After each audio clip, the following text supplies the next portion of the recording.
जय हिंद। 2020 में आपका स्वागत है। 20 अति महत्वपूर्ण प्रश्नों के साथ हम 2020 में पुनः उपस्थित हुए हैं। कोई भी एग्जामिनेशन के लिए जो संभावित जो जब भी एग्जाम होगा उसके लिए अति महत्वपूर्ण प्रश्न ज्योग्राफी से। तो सबसे पहले ध्यान रखेंगे कि ज्योग्राफी से पहला सवाल देखेंगे। पहला सवाल है, यहां देखेंगे कि इनमें से कौन सा पर्वत या इनमें से कौन सा सतपुड़ा पर्वत का भाग है। तो यहां ध्यान देंगे कि ऑप्शन ए में है शिवालिक, बी में है महादेव, सी में है महाभारत और डी में है गुरु शिखर। ध्यान रखेंगे कि यहां पर सतपुड़ा की अगर बात की जाएगी, सतपुड़ा की भौगोलिक स्थिति मध्य प्रदेश में है और सतपुड़ा जब मध्य प्रदेश में है तो उसी का अगला भाग मध्य प्रदेश में याद रखेंगे महादेव पहाड़ी के नाम से जाना जाता है। किसके नाम से? महादेव पहाड़ी के नाम से। तो यहां पर ध्यान रखेंगे महादेव पहाड़ी से इसका संबंध है। किसका? तो याद रखेंगे सतपुड़ा का। तो सतपुड़ा का संबंध है किस राज्य से? मध्य प्रदेश से। ध्यान रखेंगे इसी सतपुड़ा में सतपुड़ा की सबसे ऊंची चोटी धूपगढ़ भी स्थित है। तो सतपुड़ा का ही अगला भाग या सतपुड़ा का भाग महादेव की पहाड़ी जो मध्य प्रदेश में स्थित है। नेक्स्ट प्रश्न देखेंगे, दूसरा नंबर। यहां पर है कि ब्रह्मपुत्रा नदी भारत में किस दर्रे से प्रवेश करती है? समझेंगे। ऑप्शन ए में है यांगयाप, बी में है सिपकिला, सी में है जेलेपला और रोहतांग।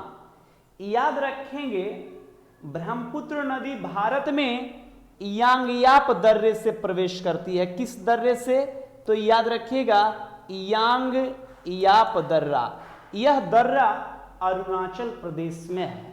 तो अरुणाचल प्रदेश में यांगयाप दर्रे से कौन नदी भारत में प्रवेश करती है?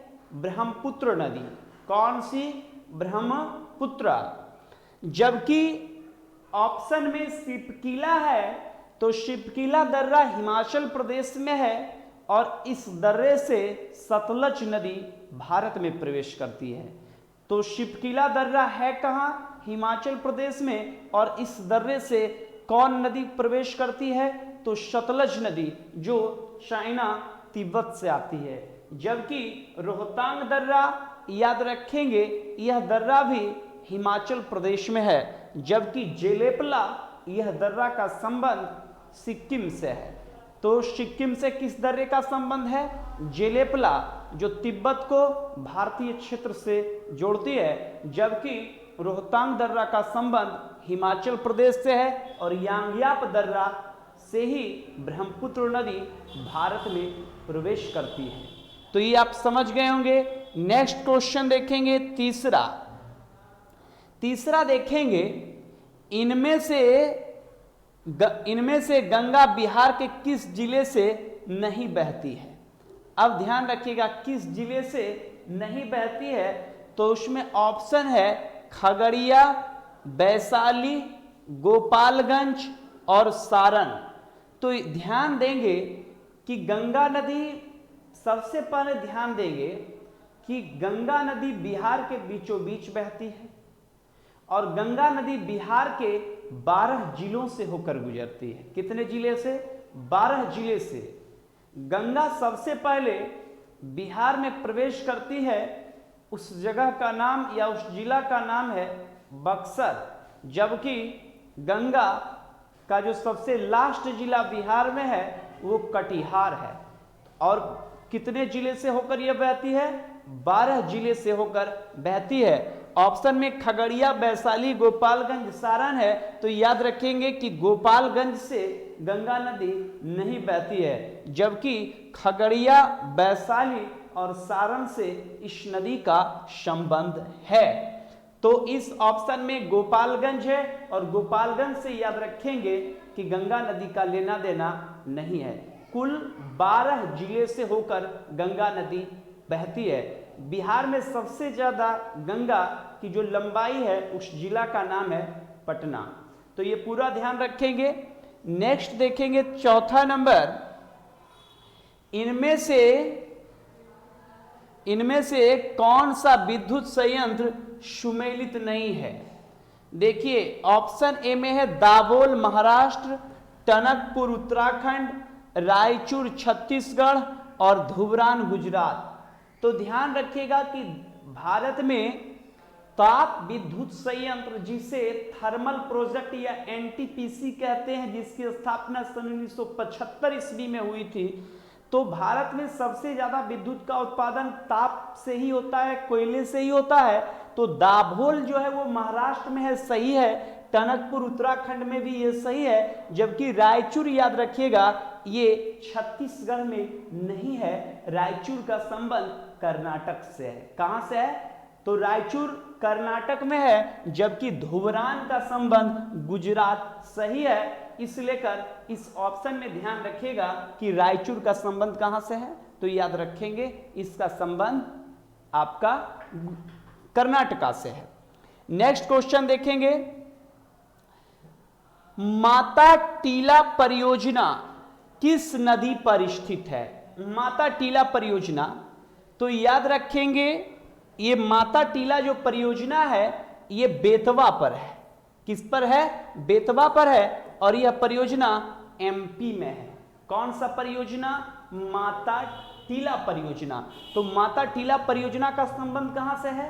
मध्य प्रदेश से है। और किस नदी पर है?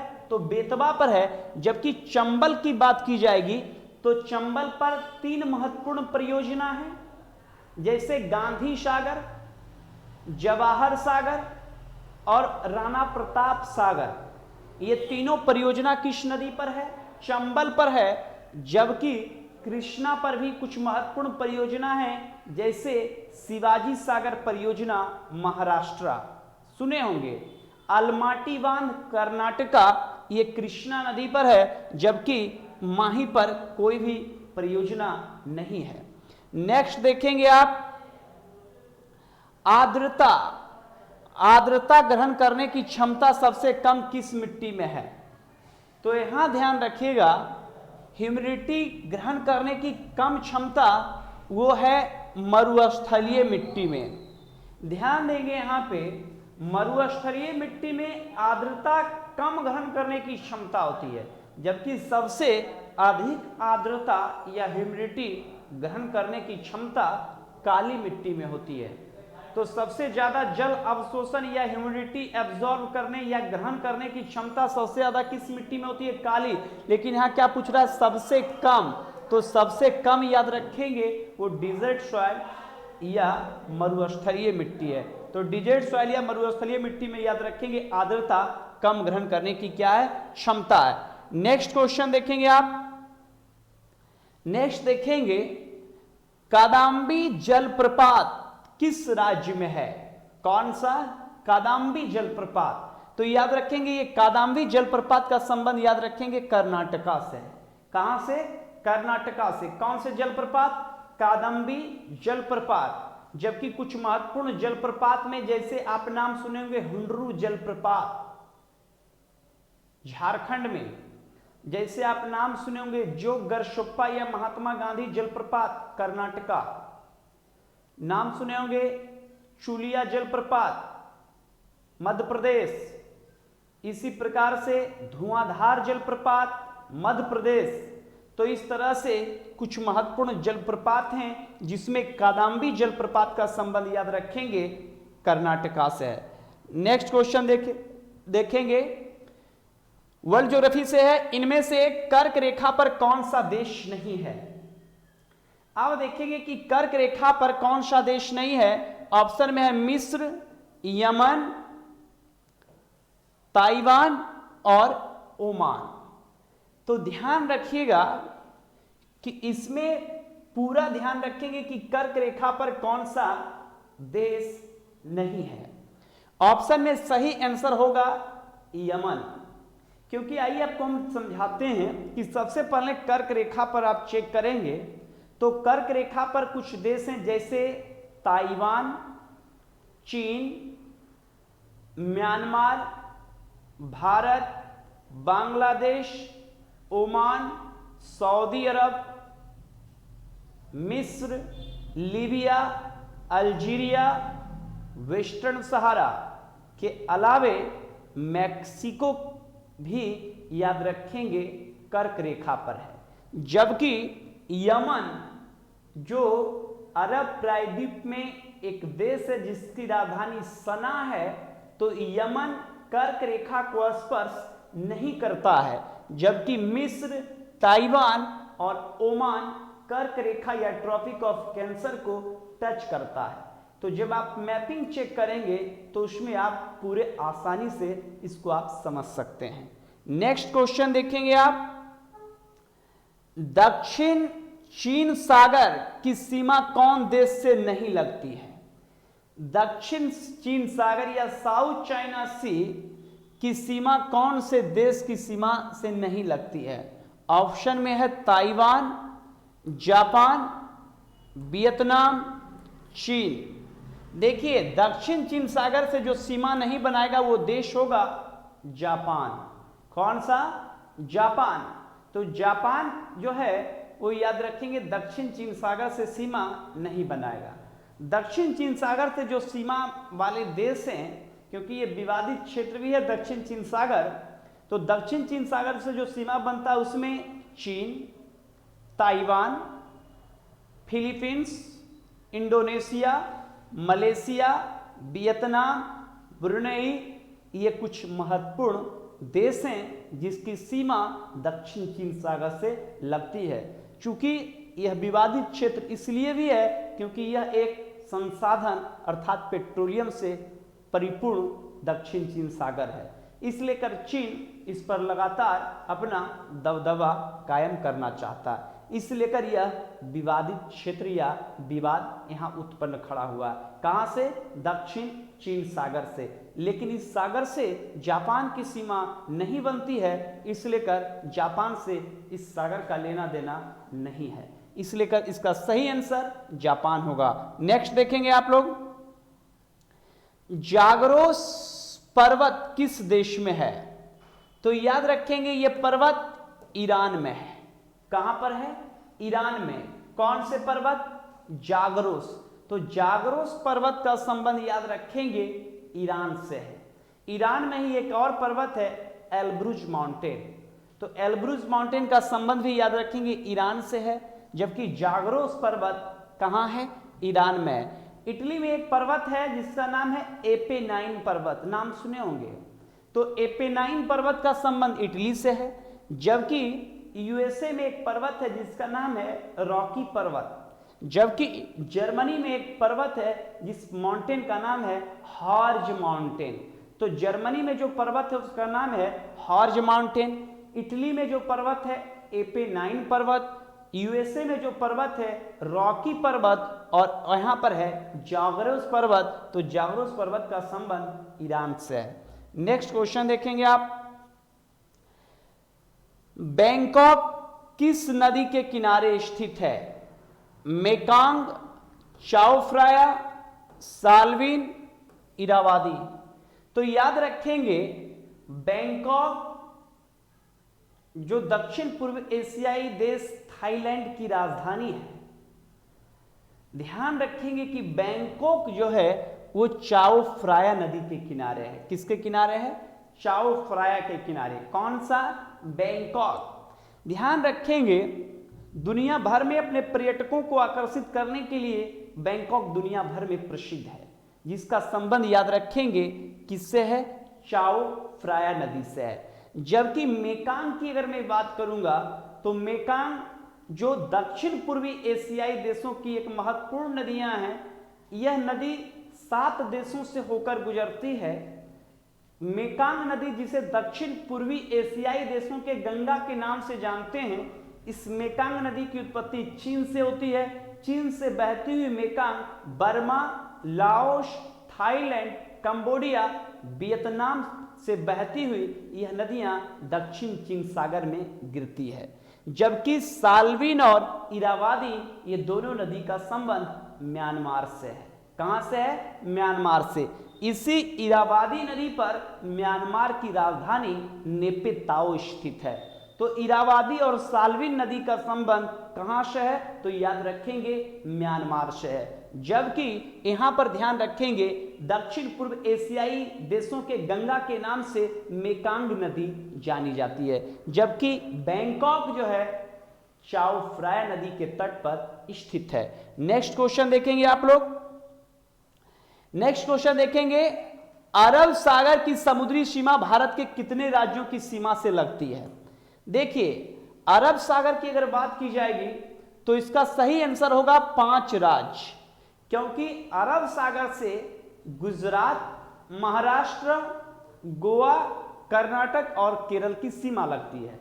यहां पर लड़के ऑप्शन में 9 देखकर भी मार सकते हैं, क्योंकि भारत के कुल समुद्री सीमा से 9 राज्यों की सीमा लगती है, जिसमें बंगाल की खाड़ी, हिंद महासागर और अरब सागर सम्मिलित हैं। लेकिन यहां पूछ रहा है कि अरब सागर से, तो अरब सागर से जो सीमा लगती है उसमें राज्य की अगर बात की जाएगी तो गुजरात, महाराष्ट्र, गोवा, कर्नाटका और केरल, कुल 5 राज्यों की सीमा अरब सागर से लगती है। जबकि बंगाल की खाड़ी से याद रखेंगे बंगाल की खाड़ी से 4 राज्यों की सीमा लगती है, लेकिन यहां पर अरब सागर का मैंने जिक्र किया, इसलिए कर इसका सही आंसर याद रखेंगे 5 राज्य। नेक्स्ट क्वेश्चन, जिम कॉर्बेट राष्ट्रीय उद्यान किस नदी से संबंध है? ऑप्शन में है अलकनंदा, रामगंगा, मंदाकिनी और भागीरथी। ध्यान रखिएगा, जिम कॉर्बेट जो भारत का सबसे पहला राष्ट्रीय उद्यान है, तो भारत का सबसे पहला जो राष्ट्रीय उद्यान है जिम कॉर्बेट, जिसकी स्थापना याद रखेंगे वर्ष 1936 में हुई थी। लेकिन यह जिम कॉर्बेट टाइगर रिजर्व बना था, याद रखेंगे वर्ष 1973 में। तो भारत का सबसे पहला राष्ट्रीय उद्यान जिम कॉर्बेट, जो एक टाइगर रिजर्व भी है, जो याद रखेंगे उत्तराखंड में रामगंगा नदी के किनारे स्थित है। किस नदी के किनारे? रामगंगा। और यह रामगंगा गंगा की सहायक नदी है। तो जिम कॉर्बेट उत्तराखंड में है। इसकी स्थापना वर्ष 1936 में हुई थी और यह रामगंगा नदी के तट पर स्थित है। रामगंगा गंगा की सहायक नदी है। तो नेक्स्ट क्वेश्चन देखेंगे आप लोग। नेक्स्ट क्वेश्चन, निम्न में से किस नदी से पंजाब में सबसे ज्यादा नहर निकाला गया है? देखिए, झेलम है, चिनाब है, सतलज है और रावी है। इसका सही आंसर याद रखिएगा सतलज होगा, क्योंकि सिंधु जल समझौता के अंतर्गत 3 नदी का पानी का 80% भाग पाकिस्तान लेगा और 80% पानी भारत लेगा। तो झेलम, चिनाब, देखिए झेलम, चिनाब और आपका सिंधु, ये 3 नदी का 80% पानी पाकिस्तान लेगा, जबकि रावी, ब्यास और सतलज का 80% पानी भारत लेगा। लेकिन भारत के 2 महत्वपूर्ण राज्य हिमाचल प्रदेश और पंजाब के बीचों बीच से सतलज नदी बहती है और भारत सबसे ज्यादा जो पानी का सिंचाई के रूप में उपयोग करता है उस नदी का नाम है सतलज, क्योंकि इसी पर भारत के एक बड़े डैम बना हुआ है जिसको हम भाखड़ा नांगल बांध या गोविंद सागर झील के नाम से जानते हैं, जो भारत में सिंचाई का महत्वपूर्ण केंद्र भी है और महत्वपूर्ण पंजाब का ये क्षेत्र भी है। यहां पर ध्यान रखेंगे, जबकि सतलज और ब्यास नदी पर ही भारत का सबसे लंबा नहर यहां से निकाला गया है, इंदिरा गांधी नहर। तो ये आप साफ स्पष्ट जान लें कि भारत सिंधु जल तंत्र में सबसे ज्यादा, याद रखेंगे, सतलज नदी का जल या सतलज नदी का पानी का उपयोग करता है। नेक्स्ट क्वेश्चन देखेंगे आप लोग। लेह किन 2 पर्वत श्रेणी के मध्य स्थित है? कौन सा? लेह। तो ध्यान रखिएगा, लेह ऑप्शन में है जास्कर और पीर पंजाल, जास्कर लद्दाख, लद्दाख पीर पंजाल और धौलाधर पीर पंजाल। आंसर याद रखेंगे जास्कर और लद्दाख। तो जास्कर और लद्दाख के बीच में एक महत्वपूर्ण केंद्र शासित प्रदेश की राजधानी है जिसका नाम लेह है। तो ध्यान रखेंगे कि लेह जो है दो पर्वतों के बीच में है, किसके किसके, तो याद रखेंगे जास्कर पर्वत श्रेणी और एक लद्दाख पर्वत श्रेणी। नेक्स्ट क्वेश्चन देखेंगे आप लोग। नेक्स्ट देखेंगे इनमें से कौन सा धौलाधर पर्वत श्रेणी क्षेत्र की प्रमुख जनजाति है। तो देखिए, चूंकि धौलाधर पर्वत श्रेणी का अधिकतर भाग हिमाचल प्रदेश में है, इस लेकर यहां पर ध्यान रखिएगा, यहां पर एक विशेष जनजाति निवास करती है, गद्दी। कौन सी? गद्दी। तो गद्दी हिमाचल प्रदेश की एक जनजातियां हैं जो याद रखेंगे धौलाधर पर्वत श्रेणी में इसका निवास स्थान है। जबकि अबोर याद रखेंगे यह जनजाति अरुणाचल प्रदेश में मिलती है। मोपला का संबंध याद रखिएगा केरल से है और टोड जनजाति का संबंध नीलगिरी से है। तो ये आप समझ गए होंगे। ध्यान रखिएगा कि 2020 जो प्रश्न है, इस 2020 प्रश्न में एक विशेष सेटअप तैयार किया गया है। 20 सेट का 2020 का जो कोई भी एग्जामिनेशन के लिए अति महत्वपूर्ण है। तो ये जब ये आप 2020 का लाभ आप एक विशेष ऐप है एम सिविल सर्विसेज, इस ऐप को आप डाउनलोड करके 2020 आप जो भी सेट है उसका 20 सेट का आप लाभ वहां से ले सकते हैं। इस लेकर जो भी हमारे स्टूडेंट्स हैं, जो भी हमारे छात्र हैं, वो याद रखेंगे इस ऐप को डाउनलोड करें, एम सिविल सर्विसेज। जब आप डाउनलोड करेंगे तो इसमें 2020 आपको दिखाई देगा और ये 2020 जब आप सेट वहां से देखेंगे तो वो आप बहुत उससे लाभान्वित होंगे। इसलिए 2020 सेट याद रखेंगे आप लोग अवश्य ऐप डाउनलोड कीजिए एम सिविल सर्विसेज, और वहां पर 2020 जो geography, Indian geography, world geography से जो महत्वपूर्ण प्रश्न है उसका आप लाभ ले सकते हैं। तो वहां से आप ये काम कर सकते हैं। नेक्स्ट क्वेश्चन देखेंगे आप लोग। नेक्स्ट क्वेश्चन, कौन सी मिट्टी में फेरिक ऑक्साइड की उपस्थिति होती है? काली मिट्टी, लाल मिट्टी, लेटेराइट मिट्टी, जलोढ़ मिट्टी। तो ध्यान रखेंगे कि फेरिक ऑक्साइड की बहुलता होती है लाल मिट्टी में, इसी के कारण लाल मिट्टी का रंग लाल होता है। तो फेरिक ऑक्साइड का संबंध याद रखेंगे किस मिट्टी से है? लाल मिट्टी में है। जबकि भारत में सबसे ज्यादा जलोढ़ मिट्टी प्राप्त होती है। तो फेरिक ऑक्साइड के कारण, क्योंकि Fe लोहा के कारण, लोहा से जब जल अभिक्रिया करता है तो लाल रंग देता है। जैसे आप देखते होंगे कोई छड़ या लोहा में जब वहां पर पानी या ह्यूमिडिटी, उसमें ह्यूमिडिटी अगर हो गया तो वो जंग लग जाता है और जंग का रंग लाल होता है। और इसी कारण याद रखेंगे माउंटेन एरिया, पहाड़ी एरिया में, जिस पहाड़ी एरिया में लोहे की बहुलता होगी वहां पर जब जल अभिक्रिया करेगा और जब वो चट्टान टूटेगा या क्षैण या पर्दन होगा तो एक विशेष मिट्टी का निर्माण होगा और उस मिट्टी को हम रेड सॉइल या लाल मिट्टी कहेंगे। तो जिसमें ये प्रश्न क्या गया कि किस मिट्टी में लोहा की बहुलता होगी या Fe की बहुलता होगी, फेरिक ऑक्साइड की बहुलता होगी, तो वो लाल मिट्टी, क्योंकि लोहा के कारण ही लाल मिट्टी का रंग लाल होता है। तो ये आप समझ गए होंगे। नेक्स्ट देखेंगे आप लोग, यहां पर है कि भारत में सबसे ज्यादा नलकूप सिंचाई वाला राज्य कौन सा है? तो नलकूप याद रखिएगा उत्तर प्रदेश, क्योंकि उत्तर प्रदेश मैदानी इलाका है और नदी पूरा है। मैदानी इलाका और नदी जब होगा तो ऑटोमेटिक है कि वो जल अवशोषित होकर नीचे जाएगा और जब नीचे जाएगा तो वो जल स्टोर होगा और वहां से हम नलकूप के माध्यम से हम वहां पानी निकालते हैं। तो उत्तर प्रदेश सबसे ज्यादा याद रखेंगे हैंडपंप नलकूप से सिंचाई करता है। जबकि याद रखेंगे तमिलनाडु में तालाब की बहुलता है, प्रायद्वीप भारत में, क्योंकि वहां पर पठारी एरिया है तो तालाब की बहुलता है। जबकि याद रखेंगे राजस्थान और पंजाब में जो मुख्य स्रोत हैं वो नहर के हैं। कहां पर? पंजाब और राजस्थान। तो भारत में सबसे ज्यादा नलकूप का संबंध कहां से है? तो याद रखेंगे उत्तर प्रदेश से। नेक्स्ट देखेंगे, किस राज्य में केले की अधिक उत्पादन होते? केले का उत्पादन, तो याद रखिएगा केला सबसे ज्यादा उत्पादन करता है तमिलनाडु, ये तो फैक्ट है। तो केला का सबसे अधिक उत्पादन याद रखेंगे कहां होता है? तो याद रखेंगे तमिलनाडु में। तो ये आप समझ गए होंगे। नेक्स्ट क्वेश्चन देखेंगे, बैलाडीला लौह अयस्क क्षेत्र किस राज्य में है? बैलाडीला की अगर मैं बात करूंगा तो यह एक चोटी भी है और एक लौह अयस्क क्षेत्र भी है जो छत्तीसगढ़ में पड़ता है। छत्तीसगढ़ में एक विशेष पठार है दंडकारण्य का पठार। इसी दंडकारण्य पठार में एक चोटी है बैलाडीला, और बैलाडीला का संबंध याद रखेंगे छत्तीसगढ़ से है। कहां से है? छत्तीसगढ़ से।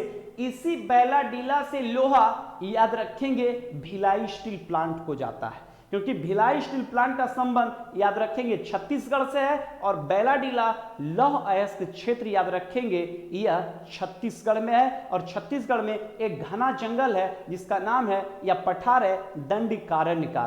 कुछ जिले वहां पर हैं, जैसे नाम सुने होंगे दंतेवाड़ा, जगदलपुर, सुकमा, राजनांदगांव, ये सारे दक्षिणी छत्तीसगढ़ के जिले हैं। और यही जिले में खूब घना जंगल है और खूब पठार है जिसका नाम है दंडकारण्य का पठार। और यहीं पर एक चोटी है बैलाडीला, और इसी बैलाडीला से भारी मात्रा में लोहा का निष्कासन या लोहा निकाला जाता है। तो बैलाडीला का संबंध याद रखेंगे कहां से है? तो छत्तीसगढ़ से है। तो ये आप समझ गए होंगे कि बैलाडीला जो लोहा खनन केंद्र है वो छत्तीसगढ़ से है। बैलाडीला एक चोटी भी है, वो भी छत्तीसगढ़ में है। और इसी बैलाडीला से कच्चा लोहा प्यूरिफाई शुद्धिकरण के लिए कहां जाता है? तो याद रखेंगे भिलाई स्टील प्लांट में, जो भिलाई स्टील प्लांट का संबंध छत्तीसगढ़ से है। तो ये आप समझ गए होंगे।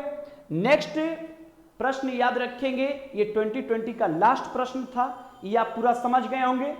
इस तरह से आप पूरा ध्यान रखेंगे कि 2020 हर एक रोज लगभग इसका एक सेट हम तैयार करते हैं, और थोड़ा गैपिंग तो होता ही है, इसलिए का टेंशन नहीं लेंगे, क्योंकि अभी लॉकडाउन है। इंटरटेनमेंट और एंजॉय लेकर ही पढ़ें, ताकि आप आसानी से किसी चीज को आप समझ सकते हैं। प्रेशर लेकर तो आप कुछ चीज को कर नहीं सकते हैं, इसलिए कर मेरा प्रयास रहता है कि आप इंटरटेनमेंट या आप पूरे माइंड साफ करके आप पढ़ाई करें, ताकि आपको कोई टेंशन ना। तो ये 2020 लगातार चलते रहेगा, और एंजॉय और इंटरटेनमेंट करते हुए आप हमारे क्लास को करें।